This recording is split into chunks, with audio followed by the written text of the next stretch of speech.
So ఇంతవరకు కూడా దేవుడు తన రెక్కలైన మనల్ని కాపాడి భద్రపరిచారు. ఈ సంవత్సరం అంతా కూడా ఎన్నో అనేకమైన అపాయాలు, కీళ్ళు, శోధనల నుంచి దేవుడు తప్పించారు. ఎక్కడా మనకి ఏ లోటు లేకుండా ఆయన ఎంతగానో కాపాడి భద్రపరిచారు. అందుని బట్టి దేవునికి మనం ఎంతో కృతజ్ఞులంగా ఉన్నాం. సో ఇంకా మనం న్యూ ఇయర్లోనికి వెళ్ళడానికి కొన్ని గంటలు మాత్రమే మనకు మిగిలింది. సో ప్రతి ఒక్కరూ కూడా ఫిజికల్గా న్యూ ఇయర్లోనికి ప్రవేశిస్తారు. కానీ ఏది మనకి న్యూ ఇయర్లోనికి రావడం అసలైన సెలబ్రేషన్ ఎప్పుడు అని అంటే, ఎవరైతే నూతనమైన సృష్టిగా ఉంటారో వాళ్ళకి మాత్రమే నిజమైన సంతోషం ఉంటుందన్నమాట.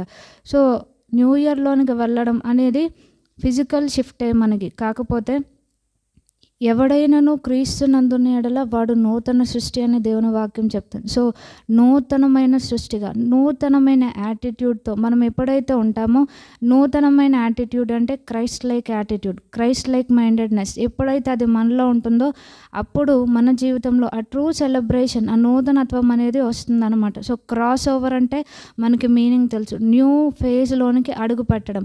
సో ఇంతవరకు కూడా ఈ సంవత్సరంలో అనేక విషయాల్లో మనం తప్పిపోయినా దేవుడు మరలా నూతన సంవత్సరంలోనికి అడుగుపెట్టి ఆయన చిత్తమైతే అడుగు పెడితే గనక మనం ఏ విధంగా ఉండాలి అంటే నూతనమైన సృష్టిగా ఉండాలి. సో ఇప్పుడు దేవుడు మనకిచ్చిన ఈ సమయాన్ని మనం ఏ విధంగా సద్వినియోగపరుచుకోవాలి అని అంటే, మనం నూతనమైన సృష్టిగా న్యూ ఇయర్లోనికి ప్రవేశించాలి అనే ఒక అటువంటి కమిట్మెంట్, లేకపోతే అటువంటి తీర్మానం మన జీవితంలో ఉండాలని ప్రభు వారు కోరుకున్నారు.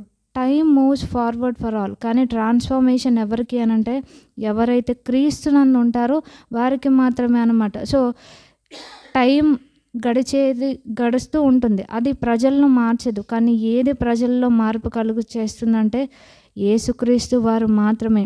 ఆయన ఒక్కరు మాత్రమే హృదయాలను మార్చగలిగిన వారు. సో ఏది కూడా మన హృదయాలను మార్చలేదు, ఆయన ఒక్కరు మాత్రమే మన హృదయాన్ని నూతన హృదయాన్ని మనకి ఇచ్చేవారు.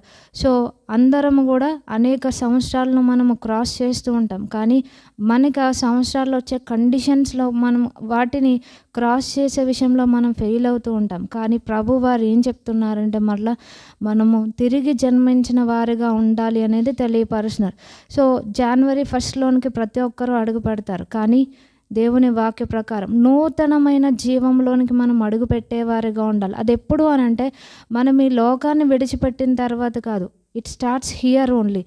కింగ్డమ్ లైఫ్ అనేది ఇక్కడ మనం ఈ లోకంలో ఉన్నప్పుడే స్టార్ట్ అవుతుంది. ఏ విధంగా అంటే అది మనం ఎప్పుడైతే యేసుక్రీస్తు వారిని అంగీకరిస్తే సరిపోదు, ఆయన మార్గంలో నడుచుకున్నప్పుడు మాత్రమే ఆ నూతనమైన జీవంను మనం కలిగి ఉండగలం అనేది దేవుడు ఇక్కడ మనకి తెలియపరుస్తున్నారనమాట.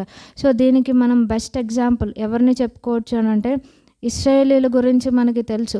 వాళ్ళు ఐగుప్తులో 430 సంవత్సరాలు కూడా వాళ్ళు బానిసలుగా వాళ్ళు ఉన్నారు. వాళ్ళు ఆ యొక్క ఈజిప్ట్ని, ఆ రెడ్ సీని ఎప్పుడు క్రాస్ చేశారు అని అంటే, దానికి ముందు దేవుడు వాళ్ళకి కొన్ని కమాండ్మెంట్స్ అనేవి ఇచ్చారనమాట. ఏంటి అని అంటే వాళ్ళు పస్కాని ఆచరించాలి అనేది దేవుడు తెలియపరిచారనమాట. సో ఐగుప్తు మీదకి వచ్చిన ప్లేగ్స్ అన్నీ కూడా మనకి తెలుసు. ఈ ప్లేగ్స్ అన్నిటిలో ఈ యొక్క టోటల్ 10 ప్లేగ్స్లో కూడా 9 ప్లేగ్స్ నుంచి ఇశ్రాయేలీలు తమను తాము ప్రొటెక్ట్ చేసుకోవడానికి వాళ్ళు ఏమీ చేయలేదు. ప్రభు వారు సెపరేట్ చేశారు అంతే వాళ్ళని. కానీ లాస్ట్ ప్లేగ్కి వచ్చేసరికి దేవుడు దాని నుంచి తప్పించబడాలి అని అంటే వాళ్ళకి కొన్ని క్లియర్ ఇన్స్ట్రక్షన్స్ ఇచ్చారు. ఏంటి అని అంటే పస్కాని ఆచరించాలి అని. సో అది ఎవరికి నో ఎగ్జంప్షన్ అనమాట. ఈవెన్ మోషే గారు ప్రజలను నడిపించే లీడర్ అయినప్పటికీ నువ్వు చేయకపోయినా పర్వాలేదు అనేది ప్రభువారు చెప్పలేదు. కానీ ప్రతి ఒక్కరూ కూడా దాన్ని చేయాలనేది తెలియపరిచారు. సో